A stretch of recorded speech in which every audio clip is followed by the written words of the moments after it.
He was a wealthy millionaire, living a life of luxury.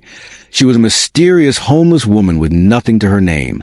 But when fate brought them together and he chose to marry her, no one could believe it.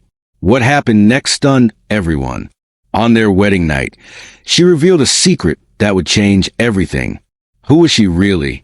Why did she hide her true identity? The twist will leave you speechless. Watch till the end for the truth.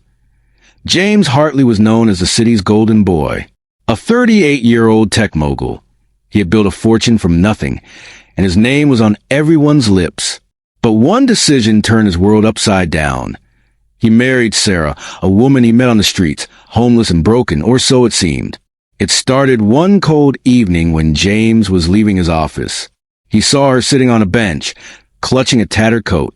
Most people walked past, but James stopped. "Hey, you okay?" he asked. Sarah looked up, her eyes tired but sharp. "Do I look okay?" "I'm freezing, and I haven't eaten in 2 days." James didn't hesitate. "Come with me. I'll get you something to eat." She raised an eyebrow. "What's the catch? Rich guy like you doesn't just help people like me." "No catch," James said. "I know what it's like to have nothing. Let me help." Sarah shrugged, but followed him to a diner. Over burgers and coffee, they talked. She didn't sugarcoat her life. "I've been on the streets for 3 years. Lost my job, my apartment, my dignity. People look at me like I'm trash." James listened, his heart heavy. "You're not trash. You're a person. Everyone deserves a chance." She laughed bitterly. "Easy for you to say. You're James Hartley. You own half the city." "Not half," he said with a grin. "Maybe a quarter." Sarah rolled her eyes, but something in his kindness stuck with her. That night, James offered her a place to stay, a guest room in his penthouse. "No strings," he said. "Just a roof and a bed." "Why are you doing this?" she asked, suspicious. "Because I can," James replied. "And because I want to." Sarah moved in, and over weeks, they grew close. James saw a strength in her, a fire that life hadn't snuffed out. Sarah saw a man who didn't judge her past. One night, over wine, James said, "I know this sounds crazy, but I'm falling for you, Sarah." She froze. "You're insane. I'm a nobody. You could have anyone, models, actresses. Why me?" "Because you're real," he said. "You don't pretend. You've been through hell and you're still here. That's who I want." Sarah shook her head. "You don't know me, James. Not really." "I know enough," he said. "Marry me."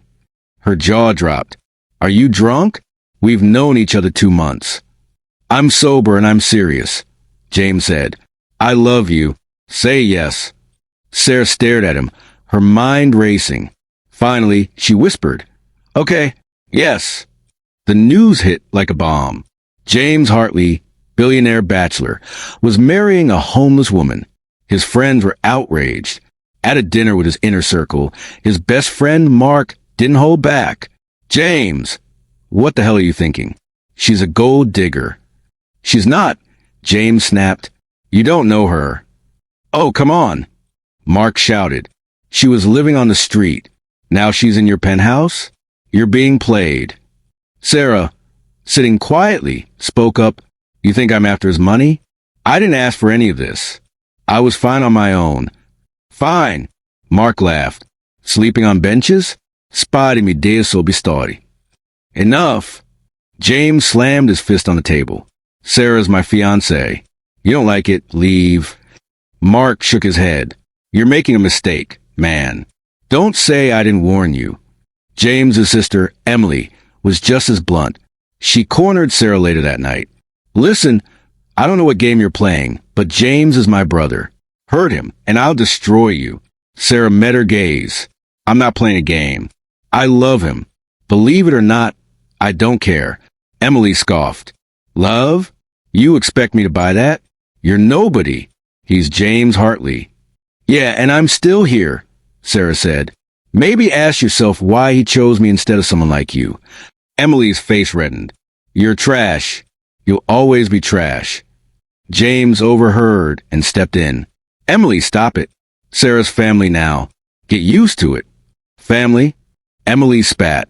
"She's a leech. You're throwing your life away." I'm living my life. James said, if you can't support me, stay out of it. The wedding was small but lavish, held in a private venue with only close friends and family. Sarah wore a simple white dress, and James couldn't take his eyes off her.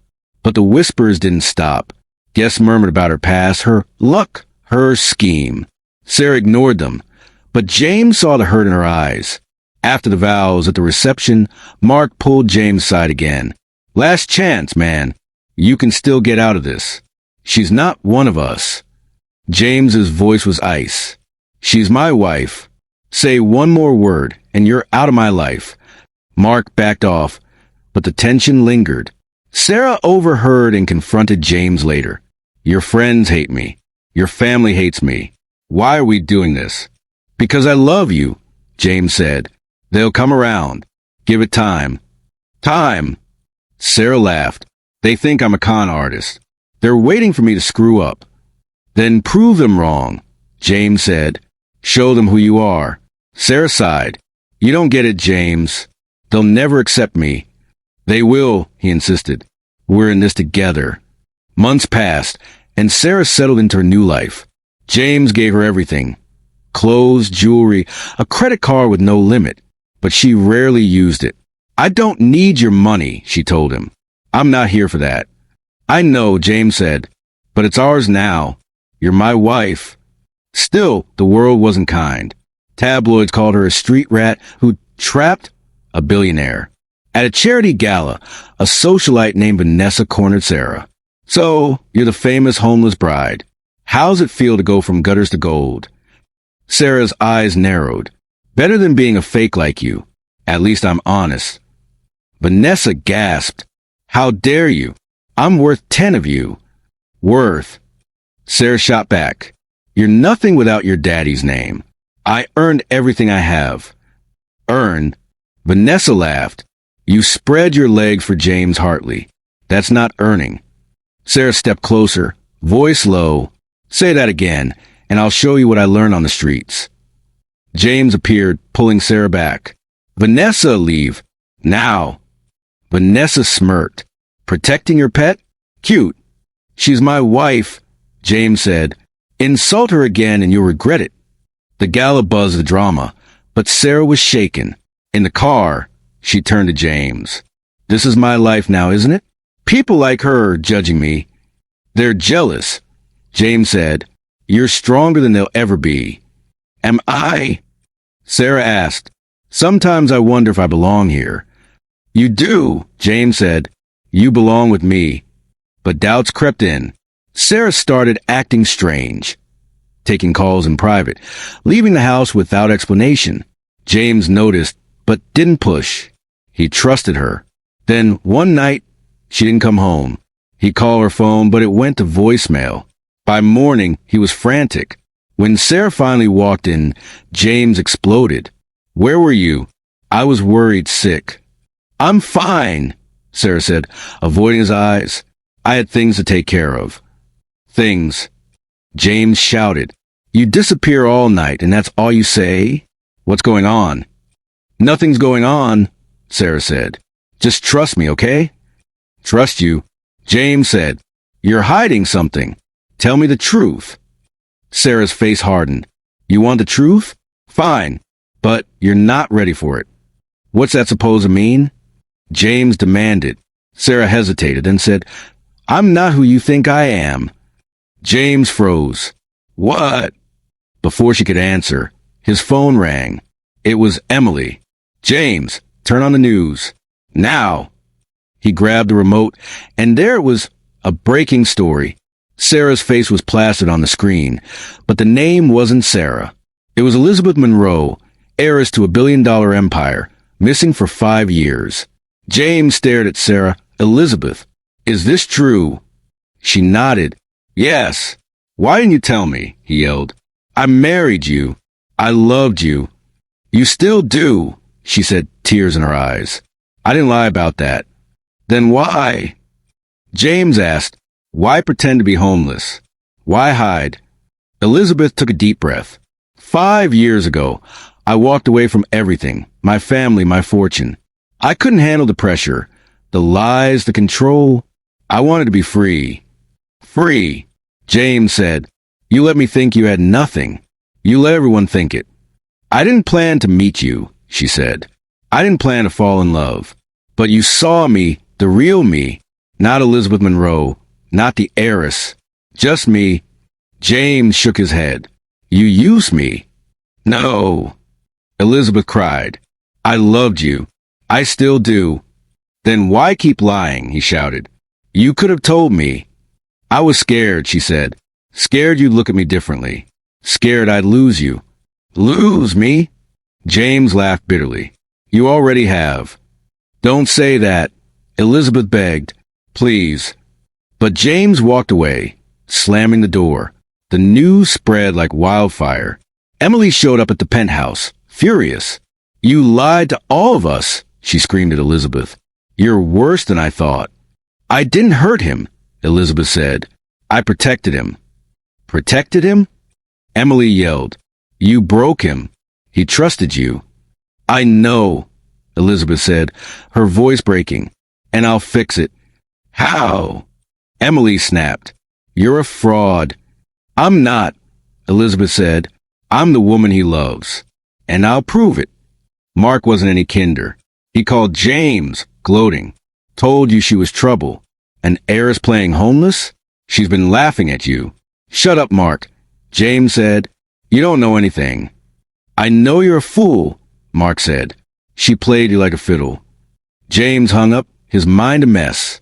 He didn't know what to believe. Elizabeth tried to talk to him, but he pushed her away. "I need space," he said. "I can't look at you right now." For weeks, they lived like strangers. Elizabeth stayed in the penthouse, but James barely spoke to her. Then one day, she made a move. She called a press conference, inviting James's family, friends, and the media.